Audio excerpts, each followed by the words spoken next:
आज काफ़ी दिनों बाद बारिश शुरू हो चुकी थी। वैसे तो मौसम बरसात का ही था, लेकिन बरसात का तो कहीं नामो निशान नहीं थे। गर्मी के कारण सारे शहर की हालत खराब थी, लेकिन इन बारिश की बूंदों ने कुछ राहत की सांस दी थी। वाह, अब लग रहा है कुछ अच्छा। सरोज बादलों को धन्यवाद देते ना थक रही थी। गुनगुनाते हुए चाय व नाश्ता बनाने के लिए सरोज किचन का रुख करती है। कुछ देर बाद गर्मा गर्म चाय व पोहा लिए वह आंगन में बैठ जाती है। कुछ देर बाद उसका मोबाइल बज उठा। जैसे ही स्क्रीन पर नाम दिखा, सरोज का चेहरा चमक उठा, लेकिन दूसरे ही पल उसने मुंह फुला लिया। हेलो माँ, कैसी हैं आप? उधर से आकाश बोला, लेकिन सरोज ने कुछ जवाब नहीं दिया। बात नहीं करेंगी माँ? गुस्सा है अभी भी मुझसे? मैं होती ही कौन हूँ तुमसे गुस्सा करने वाली? अच्छा, यह तो बताइए कि आपके स्कूल का काम कैसा चल रहा है? आकाश ने बात को बदलना चाहा। जैसा भी चल रहा हो, तुम्हें क्या? अगर तुम्हें माँ की इतनी ही फिक्र होती ना तो फ़ोन करता। यूं तरसाता नहीं मुझे। पता भी है, कान तरस गए तेरी आवाज़ सुनने को। और कहता है गुस्सा हो माँ? हाँ हूँ गुस्सा। बोलती हुई सरोज का गला भर आया। अच्छा सॉरी माँ, माफ़ कर दो मुझे। कान पकड़ते हुए आकाश बोला, लेकिन वह अपनी माँ को कैसे बताता कि उसका एक्सीडेंट हो गया था। इस कारण वह सरोज से बात नहीं कर पा रहा था। बात करता तो हमेशा की तरह अपनी कसम खिलाकर पूछती कि कैसा है वह, तबीयत तो ठीक है उसकी, खुद का ध्यान तो रख रहा है ना वह। उससे भी मन ना भरता तो वीडियो कॉलिंग करने को कहती, फिर तो सब पता चल ही जाता ना। इसीलिए आकाश ने इतने दिनों तक अपनी माँ से बात नहीं की और झूठ बोल गया कि काम की व्यस्तता के चलते उसे फ़ोन नहीं कर पाया। माँ, मैं इंडिया आ रहा हूँ। आकाश के मुंह से इंडिया आने की बात सुनते ही सरोज का सारा गुस्सा एक पल में हवा हो गया, लेकिन फिर लगा कहीं वह उसे खुश करने के लिए झूठ तो नहीं बोल रहा। अरे नहीं माँ, मैं सच में इंडिया आ रहा हूँ, और कुछ दिनों के लिए नहीं, बल्कि इस बार हमेशा के लिए आपके पास आ रहा हूँ। आकाश का हमेशा के लिए इंडिया आने की बात सुनकर सरोज की रुलाई फूट पड़ी।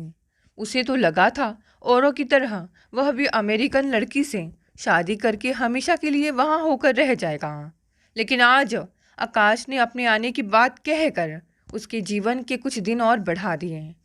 माँ, आप रो रही हो? एक मिनट एक मिनट, कहीं आपको यह तो नहीं लग रहा कि आपका बेटा बदल गया है और वह भी औरों की तरह अमेरिकन लड़की से शादी करके हमेशा के लिए यहीं बस जाएगा? माँ, आपने ऐसा सोच भी कैसे लिया? क्या आप अपने बेटे को इतना ही जानती हैं? अच्छा एक बात बताइए, आपकी बहू का चुनाव मैं कैसे कर सकता हूँ? वह तो आपका काम है। बड़ी मासूमियत से आकाश बोला। सरोज अपनी आंसू पोंछते हुए बोली, तू सच कह रहा है बेटा? हाँ माँ, आपकी कसम, और मैं कभी आपकी झूठी कसम नहीं खाता, पता है ना आपको? भावुक होते हुए आकाश बोला। माँ, मैं कैसे भूल सकता हूँ कि अगर आप ना होती तो मैं ना होता। आज मैं जो कुछ भी हूँ आपकी वजह से हूँ, और सच कहूँ माँ, आपसे ज़्यादा मैं बेचैन हूँ आपसे मिलने को। अब कुछ दिनों की बात है, फिर मैं और आप साथ चाय पियेंगे। जैसे सूखी धरती पर बारिश का पानी पड़ते ही उससे सौंधी सौंधी खुशबू आने लगती है, उसी तरह आकाश की बातों से सरोज का रोम रोम खिल उठा। आकाश के पूछने पर कि वह गांव में सब कैसे हैं और वह उसे याद करते हैं कि नहीं, सरोज बोली, यहाँ सब ठीक है और सब उसे बहुत याद करते हैं। कुछ देर और बात कर सरोज ने फ़ोन रख दिया और सोचने लगी कि अगर आकाश ना होता तो आज उसकी ज़िंदगी कितनी बेरंग होती। आकाश ने ही उसकी ज़िंदगी में ममता के रंग भरे। उसने ही उसके दिल में ममता का दीप जलाया। उसकी वजह से ही उसे एक माँ होने का एहसास प्राप्त हुआ। उधर फ़ोन रख आकाश यह सोचकर मुस्कुरा उठा कि अब वह हमेशा के लिए अपनी माँ के साथ जाकर रहेगा। गांव, घर और वहाँ के लोग सब फिर अपने होंगे। फिर सुख दुख बांट कर हम सब साथ मिलकर होली दीपावली मनाएंगे। तुम इतना क्यों मुस्कुरा रहे हो? क्या गम है जिसको हाइड कर रहे हो? जैक का गाना सुनकर आकाश की हंसी छूट गई। Why are laughing you are? तुम्हारा हिंदी गाना मेरी समझ से बाहर है, जैक ने सफाई देनी चाहिए। तो फिर गाते ही क्यों हो? अपनी हंसी पर लगाम लगाते हुए आकाश बोला। कितनी बार कहा गाने की बोल मत बिगाड़ो, लेकिन तुम तो हमारे हिंदी गाने की ऐसी की तैसी कर डालते हो। आकाश की बात पर जैक ने अपनी गलती मानी और कहा, आगे से वह अच्छे से गाएगा। जैक आकाश का दोस्त है, कहे तो बेस्ट फ्रेंड। जब आकाश यहाँ अमेरिका आया था तब जैक ही था जिसने उसे पूरी तरह से सपोर्ट किया था, और जब उसका एक्सीडेंट हुआ तब जैक ही था जिसने पूरी रात जाग जाग कर उसकी सेवा की थी। ओके ओके सॉरी, अब यह बताओ कि बात क्या है, क्योंकि इतना हंसते तो मैंने तुम्हें पहले कभी नहीं देखा। जैक बोला। वह इसीलिए मेरे दोस्त कि मैं हमेशा के लिए अपनी माँ के पास इंडिया जा रहा हूँ। बोलते हुए आकाश के चेहरे पर अजीब सी खुशी झलक रही थी।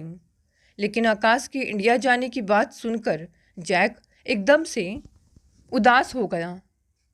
अब इसमें इतना उदास होने वाली क्या बात है? और इंडिया जा रहा हूँ, दुनिया से तो नहीं। आकाश बोला तो जैक ने उसके मुंह पर हाथ रख दिया कि प्लीज़ ऐसी बातें वह अपने मुंह से ना निकाले। तो फिर खुश हो जाओ और एक अच्छा सा हिंदी गाना सुना दो। अच्छा एक बात बताओ, तुम्हें सिर्फ अपनी माँ से मिलने की खुशी है या फिर कोई और भी है जिससे मिलने की गुदगुदी हो रही है दिल में? उसकी आंखों को पढ़ते हुए जैक हंसा तो आकाश की मुस्कुराहट निकल पड़ी। यानी मैं सही हूँ, कोई है ना? कोई है ना? बोलो, मुझसे मत छुपाओ।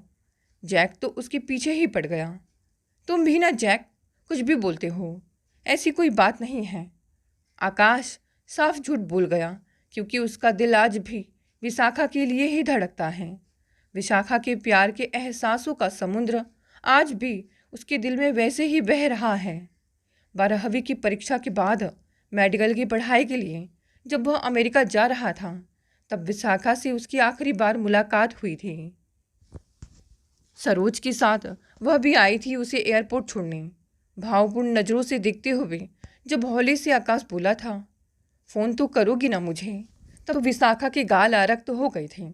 उसके होठों से मंद मंद झरती मुस्कान का उजास आज भी आकाश को उत्साह से भर देता है। मन ही मन वह भी आकाश को चाहने लगी थी। तभी तो फ़ोन पर कहा था कि वह उसके आने का बेसब्री से इंतज़ार कर रही है। आकाश के दिल में भले ही विशाखा बसी है, पर शादी तो वह वहीं करेगा जहां सरोज कहेंगे। लेकिन उसे यह नहीं पता कि खुद सरोज भी विशाखा को अपनी बहू बनाने के सपने देख रही है। विशाखा सरोज की सहेली वंदना की बेटी है और वकालत की पढ़ाई कर अभी प्रैक्टिस कर रही है। लेकिन सरोज को इस बात का डर है कि कहीं आकाश इस शादी के लिए मना ना कर दे। यह सोचकर कभी उसने आकाश के सामने शादी की बात नहीं छेड़ी।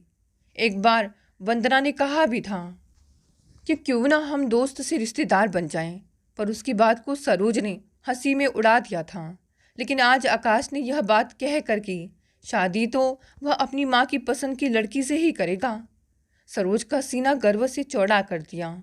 अब जाकर वह अपनी सहेली वंदना से कह सकती है कि चल हम अपनी दोस्ती को रिश्तेदारी में बदल दें।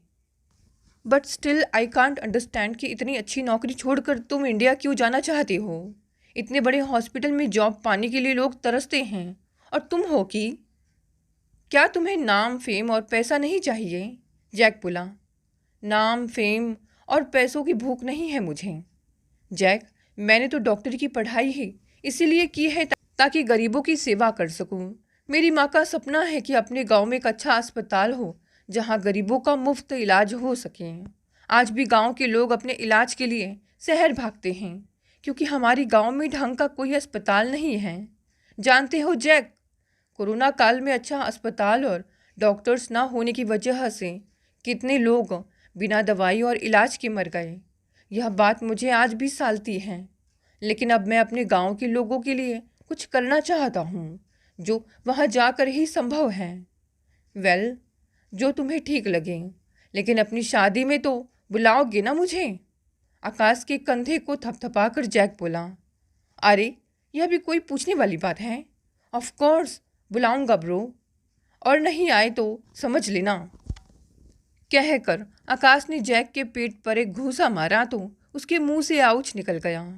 जानते हो जैक, मेरी माँ का सपना था कि एक दिन मैं बहुत बड़ा डॉक्टर बनूं, और आज मैंने अपनी माँ का सपना पूरा कर दिखाया। बोलते हुए खुशी से आकाश की आंखें चमक उठीं। You love your mom very much ना? जैक की बात पर आकाश ने हाँ में सिर हिलाया। You are so lucky bro that you have a mom. बोलते हुए जैक की आंखें भर आई। जैक जब 8 साल का था तभी एक एक्सीडेंट में उसकी माँ चल बसी थी, और यह बात आकाश जानता था। इसीलिए उसने उसका कंधा थपथपाते हुए कहा, आर यू ओके? या, आई एम ऑल राइट। एक लंबी सांस भरते हुए जैक बोला, तुमने ही बताया था कि तुम्हारी मॉम ने गांव के बच्चों को शिक्षित करने के लिए बहुत स्ट्रगल किया। मुझे उनके बारे में और कुछ बताओ ना, अच्छा लगता है सुनना। गोद में कुशन रख आराम से बैठते हुए जैक ने यह कहा, क्या बताऊं उनके बारे में, क्योंकि उनके बारे में जितना भी बताऊंगा कम ही होगा। ऊपर छत की तरफ देखते हुए आकाश कहने लगा, उन्होंने भले ही मुझे अपनी कोख से जन्म नहीं दिया, लेकिन वे मेरे लिए माँ से भी बढ़कर हैं। व्हाट? जैक चौंका। यू मीन वे तुम्हारी रियल मॉम नहीं हैं? इतने साल रहते हुए भी आकाश ने कभी उसे यह नहीं बताया कि सरोज उसकी अपनी माँ नहीं है, बल्कि उन्होंने उसे गोद लिया है। हाँ, वे मेरी अपनी माँ नहीं हैं, लेकिन माँ से कहीं ज़्यादा बढ़कर हैं। अगर वे ना होती तो आज मेरा वजूद ना होता। मैं किसी फुटपाथ पर बैठा भीख मांग रहा होता, या किसी अनाथ आश्रम में पल रहा होता, या कोई चोर डाकू बनकर जेल में सड़ रहा होता। बोलकर आकाश अपने अतीत के एक एक पन्ने पलटने लगा। बच्चों, अब यह बताओ, यह कौन सा साल चल रहा है? सरोज मैडम ने क्लास के बच्चों से अगला सवाल पूछा तो सभी ने एक साथ जवाब दिया, 2000।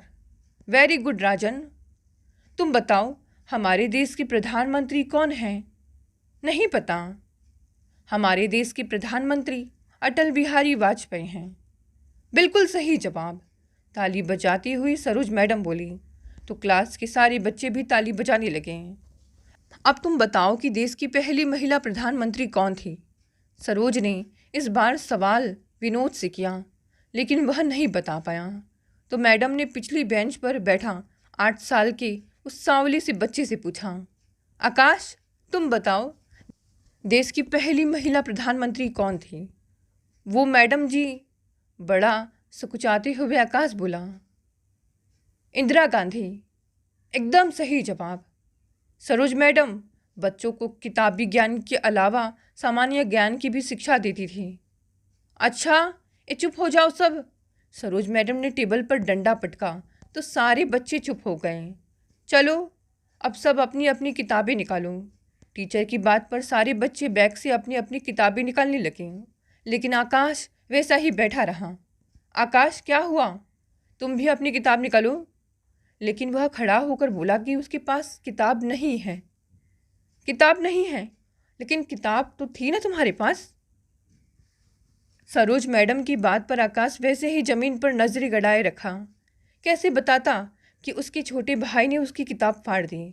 जो भाई से वह झगड़ा करने लगा तो उसे डांटने के बजाय उल्टे उसकी माँ ने उसकी किताब को चूल्हे में झोंक दिया। बेचारा कितना रोया था अपनी किताब के लिए। अच्छा, तुम राजन के पास जाकर बैठ जाओ ताकि दोनों एक ही किताब से पढ़ सकूं। सरोज मैडम ने आज बड़ी गौर से आकाश को देखा। उसे देखकर लग रहा था जैसे वह कई दिनों से नहाया ना हो। मैले कुचेले स्कूल ड्रेस में आकाश बड़ा बेचारा सा लग रहा था। मन तो किया कि उसकी माँ को बुलाकर जोर की फटकार लगाए और कहे कि अरे कैसी माँ हो तुम, जो बच्चे का ठीक से ध्यान भी नहीं रख सकती। मगर सरोज जानती है कि उसके बोलने से आकाश और प्रताड़ित होगा उसके हाथों, क्योंकि आकाश उसका अपना बच्चा जो नहीं है।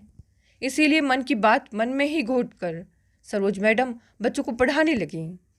आकाश जब 2 साल का था तभी टीबी की बीमारी से उसकी माँ का देहांत हो गया था।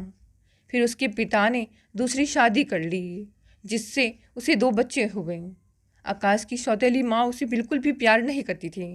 सरोज मैडम को यह भी पता था कि वह उसके साथ नौकरों जैसा व्यवहार करती है। लेकिन आकाश के पिता सब कुछ जानते हुए भी इसीलिए कुछ बोल नहीं पाते, क्योंकि बुरे ही सही पर खाना तो पकाती है, घर व बच्चों का ध्यान तो रखती है वह। आकाश, घर जाने से पहले मेरे पास आना जरा, किताब दे दूंगी तुम्हें, मेरे पास है, सरोज मैडम बोली। तो आकाश ने धीरे से हाँ में सिर हिलाया और फिर किताब में आंखें गड़ा दी। लंच ब्रेक हो गया और सारे बच्चे अपने अपने खाने के डब्बे लेकर बाहर निकल गए, लेकिन आकाश वैसे ही अपनी जगह पर बैठा रहा। तुम्हें नहीं करना नाश्ता, तुम भी जाओ। सरोज मैडम की बात पर आकाश ने कोई जवाब नहीं दिया और अनमनी ढंग से बैग उठाकर जाने ही लगा कि उसके बैग से सारा सामान नीचे गिर पड़ा। खाने का डब्बा भी खुलकर बिखर गया। ओह, सिर्फ सूखी रोटी और गुड़, कैसे खाएगा बेचारा। सरोज को आकाश पर दया आ गई। लंच टाइम पे जहाँ स्कूल के सारे बच्चे मौज मस्ती कर रहे थे, वहीं आकाश एक कोने में बैठा सबको बस खेलता देख रहा था। आकाश पढ़ने में काफ़ी होशियार बच्चा था। क्लास में जो भी पढ़ाया जाता वह ध्यान से सुनता और पूछने पर जवाब भी देता था। घर से भी वह अपना होमवर्क करके लाता था, मगर क्लास के सारे बच्चों की तरह सरोज ने कभी उसे खुश रहते नहीं देखा। हंसना तो जैसे उसे आता ही नहीं था। हमेशा गुमसुम उदास बैठा रहता बेचारा। कहना सुनना बड़ा आसान है कि माँ के गुजर जाने पर बच्चे कैसे भी करके पल ही जाते हैं, लेकिन अगर पिता ना रहे तो घर परिवार बिखर जाता है। अगर ऐसा ही था तो फिर आकाश के पिता को दूसरी शादी करने की ज़रूरत ही क्यों पड़ी। सच्चाई तो यही है कि माँ के न रहने से भी घर परिवार बिखर जाता है। पुरुष अगर बाहर जाकर पैसे कमा कर लाता है तो औरत घर व बच्चे संभालती है। गाड़ी के दो पहिए की तरह जब दोनों साथ चलते हैं तभी मंजिल तक पहुंच पाना संभव हो पाता है, लेकिन अगर एक बीच रास्ते में साथ छोड़ जाए तो दूसरे का भी एक भी कदम आगे बढ़ पाना मुश्किल हो जाता है। आकाश की अच्छे से परवरिश हो सके इसीलिए उसके पिता ने दूसरा विवाह कर लिया, लेकिन आज आकाश की हालत देखकर उसे भी रोना आता है। पत्नी से कुछ कह भी नहीं पाता क्योंकि बेकार में हंगामा खड़ा कर देती है, मायके जाने की धमकी देने लगती है। इसीलिए डर कर आकाश के पिता कुछ बोल नहीं पाते।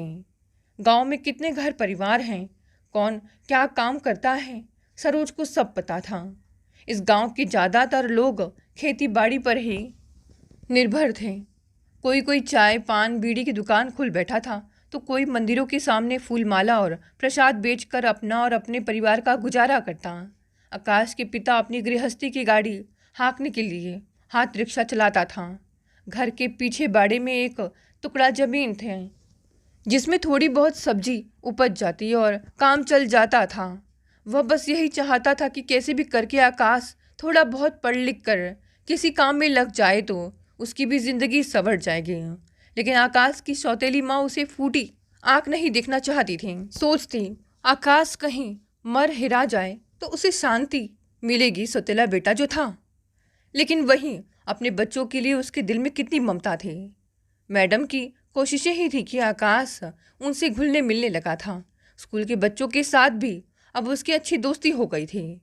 मगर जाने इधर कुछ दिनों से आकाश स्कूल क्यों नहीं आ रहा था। पता चला कि उसे 3 दिनों से बुखार है। बुखार है तो किसी डॉक्टर को नहीं दिखाया। सरोज ने पूछा तो आकाश का पिता बोला कि गांव के वैद्य जी से दवाई ला कर दी है, अब ठीक है पर बहुत कमज़ोर हो गया है। कोई बात नहीं, जब ठीक हो जाए स्कूल भेज दीजिएगा। बोलकर सरोज फाइल देखती हुई सोचने लगी कि बेचारा बच्चा, अगर आज उसकी माँ जिंदा होती तो अच्छे से उसकी देखभाल तो करती ना। पता नहीं क्यों पर सोते जागते सरोज को उसकी फिक्र हो आती थी। 4 दिनों बाद जब वह स्कूल आया तब सरोज ने देखा उसके शरीर पर कई जगह चोट के निशान थे। मट्टू भाई से पता चला कि उसकी सौतेली माँ बहुत ही जल्लाद औरत है, बहुत मारा उसे, इसीलिए उसकी तबीयत खराब हो गई। चाहे सौतेली ही सही पर माँ तो है, क्या उसके दिल में आकाश के लिए जरा भी ममता नहीं है? अपने मन में सोच सरोज विचलित हो उठी। अरे मैडम जी, आपको नहीं पता, उस औरत की गांव में किसी से भी नहीं बनती है। बहुत ही झगड़ालू औरत है, कोई उसे मुंह नहीं लगाना चाहता। अपने सौतेले बेटे को तो जब देखो मारती पीटती रहती हैं, और कोई कुछ कहे तो झट से बोल पड़ती है। बड़ी दया आ रही है तो ले जाओ ना अपने घर, बेटा बना लो। उसका बाप भी क्या करे बेचारा, पूरे दिन खट मर कर जब घर आता है तो बीवी की काय काय से परेशान, 2 रोटी खाकर चुप से सो जाने में ही अपनी भलाई समझता है। फिर सुबह सवेरे कोल्हू की बैल की तरह जूतने चल पड़ता है। तो आकाश का ध्यान कैसे रखे भला। मटरू भाई से ये बातें सुनकर सरोज को आकाश की और चिंता हो आई, लेकिन वह कर भी क्या सकती थी। स्कूल में सरोज मैडम 4 सालों से पढ़ा रही थी। पहले इस स्कूल में 2 टीचर थे, अब एक सरोज मैडम और दूसरे अभिजीत सर। अभिजीत सर के रिटायरमेंट के बाद सरोज मैडम पर ही पूरी स्कूल का भार आन पड़ा। ऊपर कई लेटर्स भेजे कि स्कूल में और टीचर बहाल किए जाएं, पर हमारे देश की व्यवस्था ही ऐसी है कि कोई किसी की सुनने वाला नहीं है। कहते हैं अभी मैनेज कीजिए मैडम, हो जाएगा। अरे मैनेज क्या होता है और कब होगा कोई बताए तो। कोई बताने वाला नहीं, ना कोई सुनने वाला है यहाँ किसी का। इसीलिए सरोज मैडम ही चुप हो गई। लेकिन 30-32 बच्चों को अकेले पढ़ाना कोई खेल है क्या। मन तो किया सरोज मैडम का कि यहाँ से अपना तबादला कहीं और करवा ले, लेकिन अभिजीत सर कहने लगे कि अगर वे भी चली गई तो गांव के बच्चों का भविष्य अंधकारमय हो जाएगा। कोई टीचर यहाँ आना नहीं चाहता, इसीलिए कई सालों से वे अकेले ही इस गांव के बच्चों को पढ़ा रही थी। उनका कहना था कि देश तभी तरक्की करेगा जब हर एक गांव खुशहाल होगा, और गांव तभी खुशहाल होगा जब गांव का हर बच्चा साक्षर बनेगा। यह बात भी सही है कि सिर्फ बड़ी बड़ी बातों से कुछ नहीं होने वाला। देश तभी तरक्की करेगा जब हर इंसान अपना सहयोग देगा। इसीलिए सरोज मैडम ने ठान लिया था कि वे इस गांव के बच्चों को शिक्षित जरूर करेंगी। लेकिन यह काम आसान नहीं था। जब आसमान में बादल छाने लगते तो सरोज मैडम को भय सताने लगता कि बच्चों को कहाँ बैठकर पढ़ाया जाए, क्योंकि बारिश के मौसम में जब पूरा स्कूल पानी में डूब जाता तब बच्चों को पढ़ाने के लिए उन्हें मवेशियों के तबेले का सहारा लेना पड़ता था, ताकि बच्चों की पढ़ाई का हर्ज ना हो। स्कूल इतना जर्जर हो चुका था कि वह कब गिर पड़े कुछ कहा नहीं जा सकता था। गर्मी के मौसम में भी बच्चों को पढ़ाना बड़ा कठिन हो जाता था। जैसे जैसे धूप आगे बढ़ती वैसे वैसे बच्चे भी खिसकते जाते थे। कभी वह बच्चों को पट्टी पर बैठाकर पढ़ाती तो कभी पेड़ की छांव में क्लास लगा देती थी। कभी कभी तो वह बच्चों को खुले मैदान में पढ़ाने को मजबूर हो जाती थी। लेकिन इससे ज़्यादा दुख सरोज मैडम को इस बात का होता था कि इस गांव में लड़कियों की शिक्षा को ज़्यादा प्राथमिकता नहीं दी जाती थी। इक्का दुक्का लड़कियां ही स्कूल जाती थीं, वह भी रोज़ नहीं। यहाँ के माता पिताओं की सोच थी कि लड़कियां पढ़ लिख कर क्या करेंगी, ज़रूरत ही क्या है उन्हें पढ़ने लिखने की, क्योंकि शादी के बाद उन्हें फूकना तो चूल्हा ही है। ऐसा क्यों लगता है आप लोगों को कि बेटियों को पढ़ने की कोई ज़रूरत नहीं है और वे चूल्हा फूकने के लिए ही पैदा हुई हैं। सरोज मैडम उनकी बातों का विरोध करती है। शिक्षा पर तो सबका अधिकार है ना, और जब लड़कियां पढ़ेंगी नहीं तो बच्चे की पहली टीचर माँ होती है, और जब माँ ही अशिक्षित होगी तो अपने बच्चे को कैसे शिक्षित कर पाएगी। लड़की पढ़ लिख गई तो आगे चलकर वह अपने माँ बाप का सहारा ही बनेगी, बोझ नहीं। यह बात क्यों नहीं समझते आप लोग। मुझे ही देख लीजिए, अगर मेरे माता पिता ने मुझे पढ़ाया लिखाया ना होता तो क्या मैं आज सबके समक्ष टीचर बनकर खड़ी होती। आज मैं अपने पैरों पर इसलिए खड़ी हूँ क्योंकि मेरे पास शिक्षा है। हम में अच्छे बुरे की समझ शिक्षा से ही आती है। इसीलिए आप लोगों को यह बात समझनी होगी कि शिक्षा जितनी बेटों के लिए ज़रूरी है उतनी ही बेटियों के लिए भी, बल्कि हर उम्र के इंसान के लिए, चाहे वह बूढ़ा हो, जवान हो, बच्चा हो, औरत हो, मर्द हो, सबके लिए ज़रूरी है। लेकिन सरोज मैडम की बात किसी के पल्ले नहीं पड़ती थी। सब एक कान से सुनते और दूसरे से निकाल देते थे। सरोज मैडम घर घर जाकर अभिभावकों से बेटियों को भी स्कूल भेजने की गुहार लगाती। वे शिक्षा के प्रति लोगों को जागरूक करने के लिए अकेले ही पूरे गांव में घूमती फिरती, लोगों को समझाती कि शिक्षा के नुकसान नहीं बल्कि फ़ायदा है। धीरे धीरे ही सही, पर सरोज मैडम की मेहनत रंग लाने लगी। गांव के लोग अब अपनी बेटियों को भी स्कूल पढ़ने भेजने लगे, क्योंकि वह समझ चुके थे शिक्षा हर इंसान के लिए ज़रूरी होता है। इस गांव में बाल विवाह एक आम बात थी। लोग अपनी बेटियों का विवाह 12-13 साल की उम्र में करके अपना बोझा हल्का कर लेते थे। सरोज मैडम ने इस कुप्रथा को मिटाने के लिए बहुत संघर्ष किया, लोगों में जागरूकता फैलाई कि बाल विवाह जैसी कुप्रथा के कारण वर वधू का भविष्य अंधकारमय बन जाता है। अब सरोज मैडम के जज्बे की अब हर और तारीफ होने लगी थी। कम संसाधनों के बावजूद उन्होंने अपनी मेहनत के बलबूते गांव के इस छोटे से स्कूल को कितना बढ़िया बना दिया था। स्कूल में अब 1-2 और टीचर पढ़ाने आने लगे थे। इस सरकारी स्कूल में शहर के स्कूलों से भी अच्छी तालीम दी जाती थी। सरोज मैडम की माँ की तबीयत खराब थी, इसीलिए वे उन्हें देखने लखनऊ गई थी। आने पर मटरू भाई ने बताया कि आकाश के पिता का देहांत हो गया। क्या? आकाश के पिता के ना रहने की बात सुनकर सरोज मैडम को एक झटका सा लगा। यह सोचकर वे कांप उठी कि अब आकाश का क्या होगा। आकाश अभी कहाँ है? अभी तो बेचारा बच्चा मेरे घर में ही रह रहा है मैडम जी, क्योंकि उसकी सौतेली माँ पति के मरते ही बच्चों को लेकर अपने मायके चली गई। अब अकेले वह उस घर में कैसे रहता, इसीलिए मैं उसे अपने घर ले आया। यह तुमने बहुत अच्छा किया मटरू भाई। सरोज मैडम ने राहत की सांस ली, लेकिन मटरू भाई कहने लगा कि वह भी गरीब आदमी है, खुद उसके 5 बच्चे हैं, ऊपर से बूढ़े माँ बाप और एक विधवा बहन की भी जिम्मेदारी उसी पर है, इसीलिए वह आकाश को अपने घर ज़्यादा दिनों तक नहीं रख पाएगा। तुम्हारी बात सही है, लेकिन बेचारा बच्चा कहाँ जाएगा? मैडम जी, गांव में सब लोगों की यही स्थिति है। कोई बहुत पैसे वाला तो नहीं है जो उसकी जिम्मेदारी उठा सके, मटरू भाई बोला। लेकिन उसके परिवार में कोई तो होगा जो उसे अपने साथ रख सके। चाचा, बुआ, दादी, दादा, कोई तो होगा, संध्या मैडम बोली। तो मटरू भाई कहने लगा कि दादी दादा तो उसके पहले ही गुजर गए। बुआ, चाचा, मौसी ने भी उसकी जिम्मेदारी लेने से मना कर दिया। इसीलिए गांव के पंच और बुजुर्गों ने यही फैसला लिया है कि वे आकाश को किसी अनाथ आश्रम में डाल देंगे।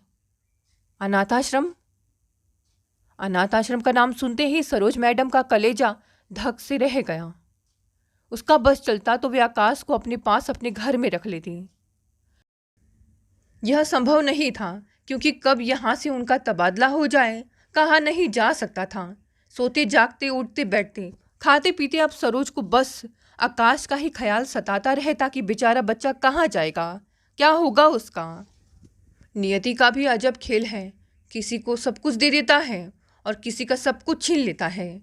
सरोज की आंखें भर आई यह सोच कर कि उसे भी नियति ने सब कुछ देकर उससे छीन लिया।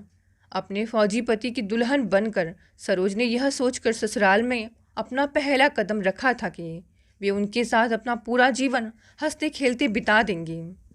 लेकिन शादी के 9 महीने बाद ही उनके पति देश के लिए शहीद हो गए। पति के गुजर जाने की बात सुनकर सरोज मैडम खड़े खड़े जमीन पर ही गिर पड़ी थीं, जिससे उनके पेट में पल रहा बच्चा भी मर गया। एक साथ पति और बच्चे को गंवाने का दुख अभी कम भी नहीं हो पाया था कि पिता की मौत की खबर ने उन्हें तोड़ कर रख दिया। बेटी को सफ़ेद साड़ी में देखकर सरोज के पिता बर्दाश्त नहीं कर पाए और उन्हें अटैक आ गया। ससुराल वालों ने भी उनसे मुंह मोड़ लिया, लेकिन जीना तो था और जीने के लिए पैसा भी ज़रूरी था। इसीलिए सरोज ने टीचर ट्रेनिंग कर स्कूल में नौकरी ले ली। भाई भाभी थे, लेकिन वे भी कब तक उनका बोझ उठाते, इसीलिए आत्मनिर्भर बनना उन्हें ज़्यादा सही लगा था।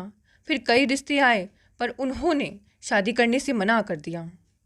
अपनी मेहनत के दम पर सरोज मैडम ने इस गांव की जर्जर स्कूल को खूबसूरत बना दिया था। स्कूल की मरम्मत के बाद उसका रंग रोगन करवाया, पौधे लगवाए, सामने खाली पड़ी बंजर जमीन को बच्चों के खेलने लायक मैदान बनवाया जहां बच्चे खेल सकें। उन्होंने इस गांव के सिर्फ स्कूल की ही सफाई नहीं की, बल्कि लोगों के दिमाग से भी कचरा निकाला कि जाति सिर्फ 2 ही हैं, स्त्री और पुरुष। सरोज मैडम के गहन प्रयास का ही नतीजा था कि इस गांव की स्कूल की चर्चा हर जगह होने लगी थी। गांव के विकास और लड़कियों की शिक्षा को बढ़ावा देने के लिए शिक्षक दिवस पर शिक्षा मंत्री उन्हें सम्मानित करने वाले थे। सम्मानित समारोह में गांव के पंच और बाकी लोगों ने भी सरोज मैडम की खूब सराहना की और उनकी तारीफ में बहुत कुछ कहा। इनाम में उन्हें धनराशि के साथ ग्लोबल टीचर प्राइड अवार्ड से सम्मानित किया जा रहा था। लेकिन सरोज मैडम पैसे और अवार्ड लेने से इनकार करते हुए बोली, आदरणीय महोदय, बोलने के लिए माफ़ी चाहती हूँ। अगर आप लोग मुझे सम्मानित करना ही चाहते हैं तो सम्मान के तौर पर मुझे आकाश दे दीजिए। मैं इस बच्चे को गोद लेना चाहती हूँ। आकाश की तरफ इशारा करके जब सरोज मैडम बोली तो गांव के सारे लोग उन्हें हैरानी से देखने लगे। नहीं, यह फैसला मैंने बहुत सोच समझ कर लिया है और कानूनी तौर पर मैं इस बच्चे को गोद लेना चाहती हूँ, अगर आप लोगों को ऐतराज़ ना हो तो। सरोज मैडम ने अपनी दिल की बात गांव के लोगों के सामने रख दी। लेकिन गांव के पंच और बड़े बुजुर्ग कहने लगे कि बच्चे की जिम्मेदारी कोई छोटी बात नहीं होती और वे लोग आकाश को अनाथ आश्रम भेजने का फैसला ले चुके हैं। पता है मुझे, लेकिन फैसला बदला भी तो जा सकता है ना। और क्या आप लोग नहीं चाहते कि इस बच्चे को एक माँ, एक घर मिले? कृपा कर मेरी बात समझने की कोशिश कीजिए। अपने दोनों हाथ जोड़कर सरोज मैडम भावुक होती हुई विनती करने लगी कि आकाश को उन्हें गोद लेने की अनुमति दे दी जाए और यही उनके लिए सबसे बड़ा सम्मान होगा। गांव के सरपंच और सबकी सहमति से कानूनी तौर पर मैं सरोज मैडम का बेटा बन गया और वे मेरी माँ। अपनी बात ख़त्म कर आकाश ने एक गहरी सांस ली और सरोज मैडम की फ़ोटो को अपने सीने से लगाते हुए बोला, मेरी माँ आज उस स्कूल की प्रिंसिपल हैं और उनके नीचे जितने भी टीचर हैं वे सब इन्हें अपना आदर्श मानते हैं। आज उस गांव में कोई आईएएस ऑफिसर है, कोई इंजीनियर तो कोई डॉक्टर या वकील। इस सब का श्रेय सिर्फ और सिर्फ मेरी माँ को जाता है। अगर वे ना होती तो हम भी कुछ ना होते। I am so proud of you mom. बोलते हुए जैक की आंखें छलक आई। सरोज मैडम की फ़ोटो को देखकर आज जैक को अपनी माँ की याद हो आई। वे भी तो लोगों की सेवा, उनकी सहायता में विश्वास रखती थी। I am very very proud कि वे मेरी माँ हैं। आज अगर वे ना होती तो यहाँ तुम्हारे सामने मैं खड़ा ना होता। बोलकर आकाश ने अपनी माँ की फ़ोटो को चूम लिया। दोस्तों, ये कहानी यही समाप्त हो गई। कहानी पसंद आई तो इसे लाइक, शेयर और कमेंट करें। नए हैं तो चैनल को भी सब्सक्राइब कर लें। धन्यवाद दोस्तों, मिलते हैं कल एक नई कहानी से।